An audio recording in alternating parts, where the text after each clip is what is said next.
அல்லாஹ் இந்த மனித சமூகத்தை படைத்து சொன்ன செய்தி என்ன தெரியுமா? வலனபுலுவன்னகும், உன்னை படைத்தேன், உன்னை சோதிப்பேன், எல்லா வழிகளிலும் சோதிப்பேன்.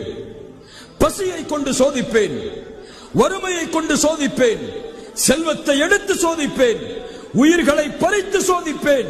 நீ பொறுமையாளனாக இருந்து அதில் வெற்றியை அடைந்தே ஆக வேண்டும் என்று குர்ஆன் சொல்கிறது. யார் பொறுமையோடு சகித்து வாழ்கிறார்களோ, அதில் வெற்றியை நோக்கி பயணிக்கிறார்களோ, அந்த முயற்சிக்கு கூலியை அல்லாஹ் கொடுத்தே தீருவான் என்று குர்ஆன் சொல்லுகிறது. ஒரு படை தளபதி தன் படைக்கு எப்படி வழிகாட்டுவானோ அதுபோல்தான் மனித இனத்தை படைத்த அந்த அல்லாஹ் இந்த மனிதர்களை படைத்து வழிகாட்டுகிறான்.